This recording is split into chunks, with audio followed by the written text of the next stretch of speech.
When Clint Eastwood stopped at a gas station, he saw a fragile woman. What happened next will leave you speechless.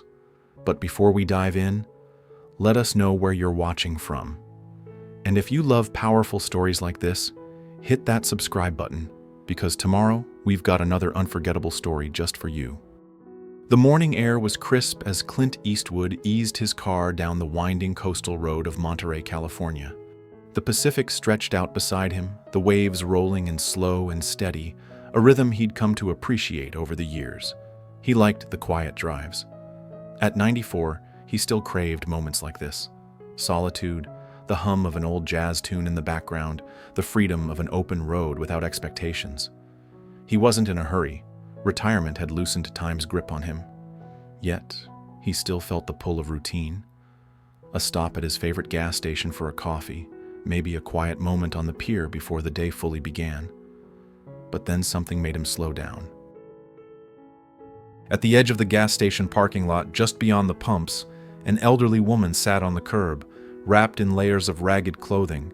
Her frail frame seemed swallowed by the fabric. Her bony hands clutched a crumpled plastic grocery bag. Her shoes, worn and split at the soles, rested against the cold concrete. She didn't move, didn't speak. She just sat there, staring at something unseen in the distance. People walked past her without a second glance. A man in a business suit exited the store, coffee in hand, barely acknowledging her presence. A mother shuffled her child along, turning her body slightly, as if shielding the kid from having to notice. Even the gas station clerk, leaning against the doorframe, looked at her for a second too long before disappearing inside. She wasn't begging. She wasn't causing trouble. She was just there. Clint felt his fingers tighten around the steering wheel. He had seen people like her before, countless times. The forgotten, the ones who faded into the background of a world too busy to care. Normally, he would have kept driving. Maybe it was a sign of age, or maybe just the wear of too many years spent watching the world lose its kindness, but something about this woman made him stop. He pulled into the gas station, cut the engine, and just sat there for a moment, studying her. Something felt off. She wasn't just another lost soul on the streets. There was something familiar in the way she sat, the way her hands trembled slightly as she gripped her bag. And when she finally lifted her head, her sunken, weary eyes locked onto his. That's when Clint saw it. Recognition. It was subtle. A flicker at first. A tightening around her mouth. The way her gaze didn't just pass over him like it did with everyone else. She knew him, but Clint couldn't place her. And that unsettled him. He stepped out of his car, the gravel crunching under his boots. The gas station was quiet, save for the occasional hum of an engine pulling in and out, the distant cry of seagulls circling overhead. The woman didn't look away. He approached slowly, cautious, not wanting to startle her. Up close, she looked even frailer than he first thought. Deep lines carved her face, her skin weathered like parchment left out in the sun too long. Yet beneath the wear of time there was something else, a quiet strength, an endurance that hadn't yet crumbled under the weight of years. She squinted up at him, her lips parting slightly, as if trying to form a thought she wasn't sure she wanted to say. "You need anything, ma'am?" Clint asked, his voice steady but gentle. She exhaled, almost like a laugh, but there was no humor in it. "Didn't think you'd recognize me." Clint's brow furrowed. There was a rasp in her voice, the kind that came from years of smoking. Or maybe just time wearing a person down. "I don't," he admitted honestly. She nodded slowly, her fingers tightening around the plastic bag in her lap. It crinkled under her grip, the contents inside shifting slightly, though he couldn't see what she was holding onto so tightly. "You used to," she murmured. A silence settled between them, heavy, but not uncomfortable. Clint was no stranger to lost memories creeping back when he least expected them. In his line of work, faces blurred, voices faded, time twisted everything together until the past became a fog he could only sometimes navigate. But something about the way she looked at him made him feel like this wasn't just another face he had forgotten. Still, He didn't push. Instead, he motioned toward the gas station. "Can I get you something? Coffee? A sandwich?" For a moment, she didn't answer, just looked at him, like she was trying to decide if this was real. If he was real. Then, finally, she nodded. "Coffee. Black." Clint gave a small nod in return and turned toward the store, but just as he reached the door, her voice stopped him. "They used to call me Annie." The name landed like a weight in his chest. Clint froze. The door to the gas station was inches from his hand, but the name stopped him cold. Annie. It wasn't just a name. It was a memory, a face from the past, blurred by time but suddenly crashing into focus. He turned back, his breath slow and measured, but his heartbeat had picked up. Annie. It couldn't be. She studied him, her lips pressing together, like she was waiting for the realization to hit. And it did. Hard. 50 years ago. Los Angeles. A different world. A different time. Clint wasn't the legend then. Not yet. He was just a man on the rise, juggling fame, the pressures of Hollywood, and a personal life that always seemed to be unraveling. And Annie was the woman he let slip through his fingers. The memories unraveled like a reel of film playing in his mind. She had been a waitress at a little diner he used to visit after late-night shoots. Back then, she was young, sharp, full of fire, the kind of woman who didn't care who he was. She gave him attitude, sarcasm, and the best damn coffee in town. They'd spent hours talking, laughing, arguing about everything and nothing. But life had pulled them apart. He got busier. The movie roles piled up. His name became bigger than he ever imagined. And Annie, she disappeared. No goodbye, no trace. Just gone. Now, here she was, sitting on a curb outside a gas station, looking nothing like the woman he once knew, but somehow still the same. "Annie," he said. The name felt foreign on his tongue after all these years. She gave a small, almost sad smile. "Took you long enough." Clint ran a hand over his face, trying to grasp what he was seeing, what he was feeling. "What the hell happened to you?" Her lips parted, but for a moment, she said nothing. Then finally, she sighed. "That's a long story, cowboy." And Clint wasn't leaving without an answer. Clint exhaled, a slow, measured breath as he crouched down beside her. The pavement was rough beneath his knee, but he didn't care. His gaze stayed locked on hers, searching for the years in between, where she had gone, what had happened. Annie glanced down at her hands, still gripping that worn plastic bag like it was the only thing keeping her tethered to the world. "Come on," Clint said. "Let's get you out of the cold." She hesitated. He could see the doubt in her eyes, the pride that hadn't quite been beaten out of her yet. But after a moment, she gave a small nod. Clint helped her up, feeling how light she was, how fragile. It made something twist in his gut. Inside the gas station, the fluorescent lights buzzed faintly. The clerk barely glanced their way. Clint ordered 2 black coffees, throwing a few extra bills on the counter. Annie stood beside him, quiet, her presence small, but heavy with history. When they sat down at a small metal table by the window, Clint finally broke the silence. "Tell me." Annie wrapped her hands around the paper cup, letting its warmth seep into her fingers. "What's there to tell?" she murmured. "Life happened. Some of us don't get the happy ending." Clint frowned. "That's not an answer." She sighed, taking a slow sip of coffee. Then finally she spoke. "After you left, after Hollywood swallowed you whole, I stuck around LA for a while. Thought I had time to figure things out." She let out a dry chuckle. "Turns out, time don't wait for anybody." Clint listened, his jaw tight. "Had a good run for a few years. Met someone. Thought he was the one." She shook her head. "He wasn't." A beat of silence. "Things got rough. Lost my place.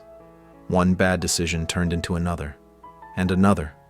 Before I knew it, I was just surviving." Clint stared at her, his chest heavy. "Why didn't you reach out?" She gave him a long look, her eyes tired but sharp. To who, Clint? To you? She scoffed. You were too busy making history. That stung, because she wasn't wrong. Clint leaned back, running a hand over his face. The past felt closer now than it had in years. The weight of what he'd left behind, what he'd forgotten, pressed against him like an old regret finally demanding to be felt. I should have looked for you, he admitted. Annie shook her head, a small, almost wistful smile on her lips. You don't owe me anything, cowboy. But Clint wasn't sure that was true. The silence stretched between them. Outside, the sun was beginning to rise higher, painting the sky in soft shades of gold. Then Annie reached into her plastic bag, pulled something out. She placed it on the table between them. Clint's breath caught. It was an old, faded photograph, creased at the edges, worn from years of being carried around. It was of him and her, back when they were young, back when the world still felt wide open. Clint swallowed hard.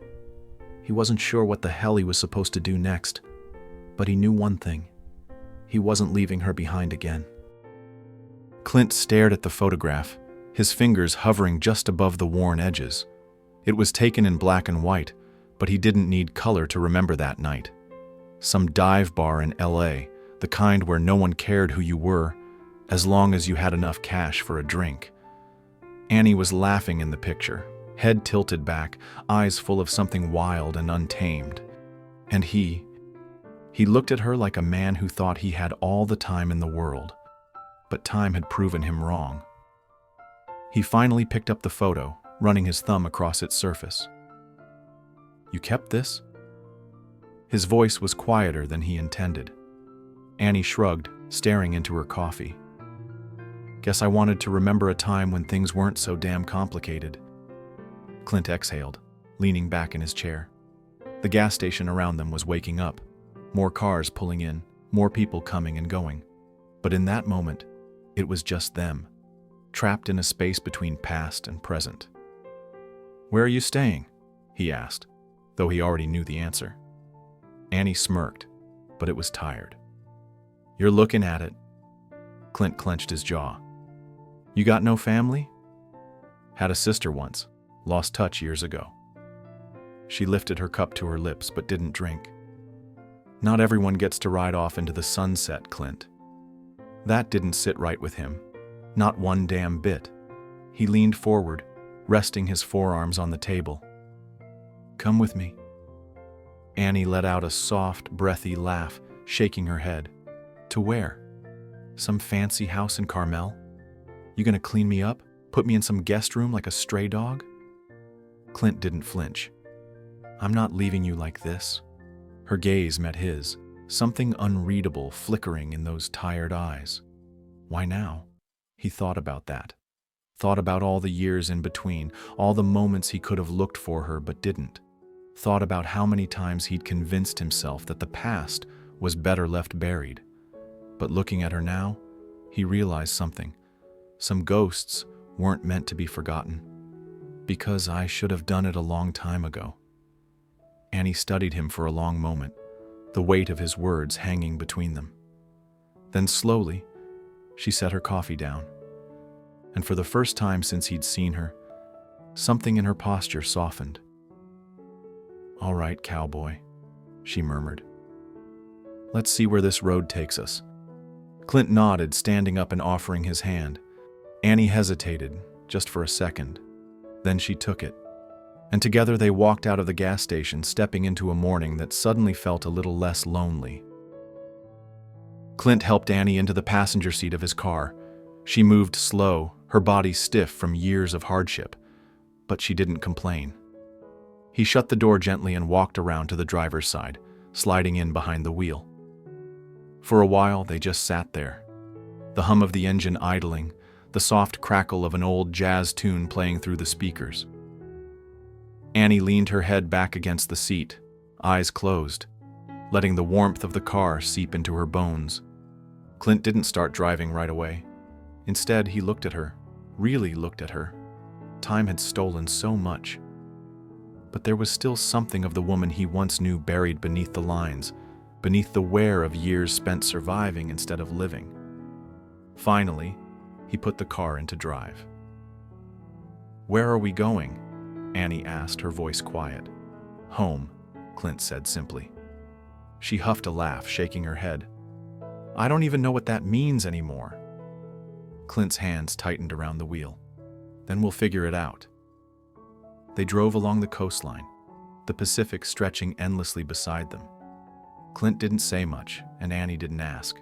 It was enough just to sit there, to exist in the same space again after so many years apart. When they reached Clint's house in Carmel, the sun was beginning to dip low in the sky, casting everything in gold. It was a quiet place, tucked away from the world, just the way he liked it. Annie stepped out of the car and stared at the house. "Damn," she muttered. "Guess Hollywood paid off, huh?" Clint smirked. "You could say that." Inside, he set her up in the guest room, found her a warm robe, and started a fire in the living room. When he returned, she was sitting on the edge of the bed, staring at the photograph she had carried with her for all those years. He leaned against the doorframe. "You ever think about what would have happened if I'd stayed?" Annie didn't look up. No point in thinking about what never was. "Maybe," he exhaled. "But we got now." She finally met his gaze, something unspoken passing between them, a quiet understanding, a peace that hadn't been there before. "Yeah," she murmured. "We do." The days turned into weeks. Clint helped Annie settle in, got her to a doctor, made sure she had everything she needed. At first, she resisted. Too much pride, too many years spent relying on herself. But slowly, she let him help. They fell into a rhythm. Morning coffee on the porch, slow walks by the ocean, late nights talking about the past, about the things they'd lost and the things they still had. One evening, as they sat outside watching the waves roll in, Annie sighed. "You ever think maybe this is how it was supposed to end up?" Clint glanced at her, a small smile tugging at the corner of his lips. "Yeah," he said, "I do." And for the first time in a long, long time, neither of them felt alone.